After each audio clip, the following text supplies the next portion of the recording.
Λοιπόν, σήμερα έχουμε μια περίεργη δουλειά να κάνουμε.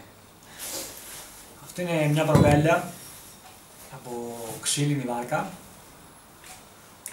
που από ένα λάθος υπολογισμό πέφτει ελαφριά. Πέφτει ελαφριά σημαίνει ότι τα φτερά δεν έχουν την κατάλληλη κλίση, ούτως ώστε να σπρώχνουν τη βάρκα άνετα. Σε σχέση με τη μηχανή, το βάρος της βάρκας, τα νερά που πιάνει. Είναι συνηθισμένο να μην πετυχαίνει με την πρώτη η προπέλα ή η επιλογή να έχει κάποια λάθη. Αυτό που θα κάνουμε σήμερα είναι να τη βαρύνουμε λίγο, δηλαδή να στρίψουμε λίγο τα φτερά της, ούτως ώστε να αποκτήσει πιο μεγάλο βήμα. Βήμα είναι σε κάθε πλήρη περιστροφή της προπέλας, κάθε 360 μοίρες, πόσο έχει μετακομίσει, θεωρητικά. Το βήμα δεν το ξέρουμε. Ξέρουμε όμως ότι είναι πολύ ελαφριά. Υπάρχουν μαθηματικοί τύποι που βγάζουν ακριβώς το βήμα που χρειάζεσαι και τρόποι που την κάνεις ακριβώς όπως θες. Εμείς σήμερα θα εφαρμόσουμε ένα παράδοξο τρόπο που το έχω ξανακάνει και έχει πετύχει. Δεν μπορώ να πω σε κάποιον να το κάνει βέβαια, αλλά ας υπάρχει σαν εναλλακτική. Θα ξεκινήσουμε σιγά σιγά τη διαδικασία να δούμε πώς θα την κάνουμε.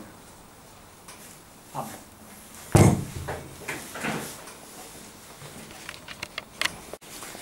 Λοιπόν, η μεγάλη διάμετρο της προπέλας, σχετικά για τον τόρνο μας έχει αναγκάσει να κάνουμε 1.000.000 πατέντες. Κανονικά θα φτιάχναμε τον άξονα, θα τη σφίγγαμε πάνω με ένα πρόχειρο παξιμάδι, τον κονικό τον άξονα μέσα δηλαδή, θα σφίγγαμε με ένα πρόχειρο παξιμάδι στο τσόκ και θα ήταν έτοιμη. Αλλά δεν την παίρνει να περιστραφεί. Αυτό έχει σαν αποτέλεσμα να χρειαστεί να βγάλουμε τη γονατιά του τόρνου. Κάτι βέβαια που δεν είναι και ότι πιο καλό για... αλλά αυτές οι δουλειές το απαιτούν. Τέλος πάντων, υπάρχει αυτή η ευκολία και έγινε. Χρησιμοποιήσαμε το πελατό για να έρθει πιο μέσα, για να μπορεί να περιστραφεί. Τώρα, αφού την έχουμε βάλει και την έχουμε κεντράρει, βάζουμε το ένα φτερό ακριβώς για να δούμε αν η προπέλα είναι ίσια τουλάχιστον τώρα. Βρίσκει αυτό λίγο, είναι λίγο στραβό, αλλά το άλλο είναι πάρα πολύ στραβό, που σημαίνει ότι η προπέλα έχει κτυπηθεί κάπου, κάποια στιγμή, και έχει χάσει τελείως και το βήμα της και την ευθυγράμμισή της. Στην πραγματικότητα λειτουργεί μόνο αυτό το φτερό που έχει αυτή τη μεγάλη διαφορά στο βήμα.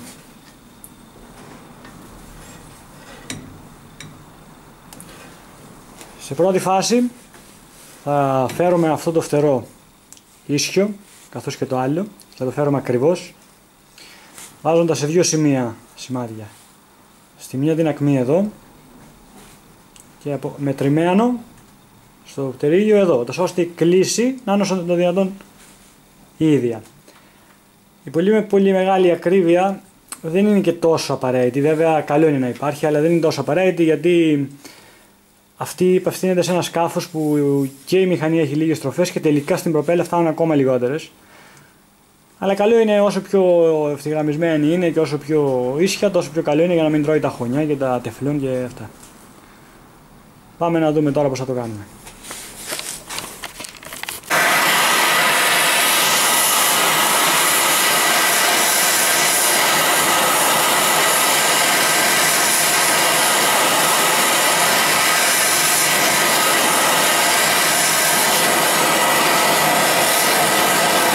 Πρέπει να το ζεστάνουμε αρκετά για να μαλακώσει, να μπορούμε εύκολα με ένα κάβουρο να το πάμε το φτερό εκεί πέρα. Τώρα με τον κάβουρα βλέπουμε ότι το έχουμε φέρει. Να ξυστά, να ξυστά, να ξυστά. Τώρα η προπέλα μας είναι ίσια όσο γίνεται και θα ξεκινήσουμε από το πρώτο φτερό. Να βάλουμε ένα σημάδι εδώ και ένα σημάδι μετρημένο εδώ, ώστε να στρίψουμε λίγο το φτερό, δηλαδή να πάει λίγο πίσω αυτό εδώ, να γύρει, ώστε να μεγαλώσει το βήμα του. Να δούμε. Λοιπόν, έχουμε βάλει ένα σταθερό σημείο σε ένα σημείο του τόρνου, που σημαίνει ότι η απόσταση θα είναι πάντα ίδια. Ξεκινούμε και βάζουμε ακριβώς τη μύθη, που πρέπει να παραμείνει σε αυτό το επίπεδο, και θα λυγίσουμε τώρα αυτό το τμήμα του φτερού να πλησιάσει αυτό τον ένα πόντο εδώ. Ένας πόντος είναι κάτι που το παίρνουμε αυθαίρετα, δηλαδή επειδή δεν ξέρουμε ακριβώς τον τύπο της προπέλας και τι βήμα είναι και πόσο βήμα παίρνει κάνοντας, ξέρω εγώ, μισό πόντο, ένα πόντο, θα χρειαστούν κάποιες δοκιμές, πιθανώς. Οι προηγούμενες που έχω φτιάξει είχαν βγει με την πρώτη ευτυχώς. Αυτή θα δούμε. Δηλαδή θα πρέπει να πάνε όλα τα φτερά ακριβώς το ίδιο, να μπει στη βάρκα, να κάνει η βάρκα μερικές βόλτες και να δούμε αν είναι εντάξει. Αλλά σήμερα εξετάζουμε τον τρόπο που μπορεί να γίνει.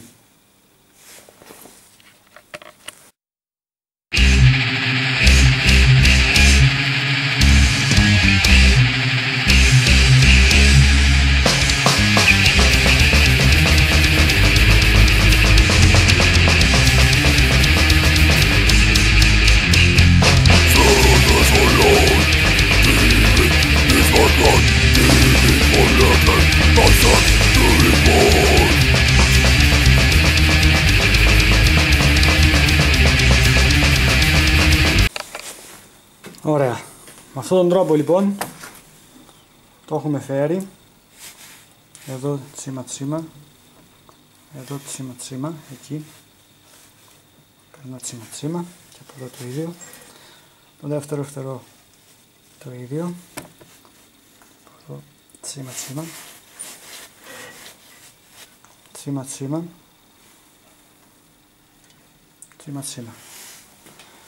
Η προπέλα είναι έτοιμη. Θα την αφήγουμε να κρυώσει, να δούμε μήπως πετσεκάρει καθόλου, και θα την τρίψουμε με το σβουράκι και είναι έτοιμη για την πρώτη της δοκιμή. Ένα γυάλισμα τώρα με το σβουράκι, να φύγουν και οι ακμές αυτές εδώ όλες, που δημιουργούν φυσαλίδες και προκαλούν ηλεκτρόλυση και πρέπει να είναι όσο πιο λίγα γίνεται. Πάμε να την τρίψουμε.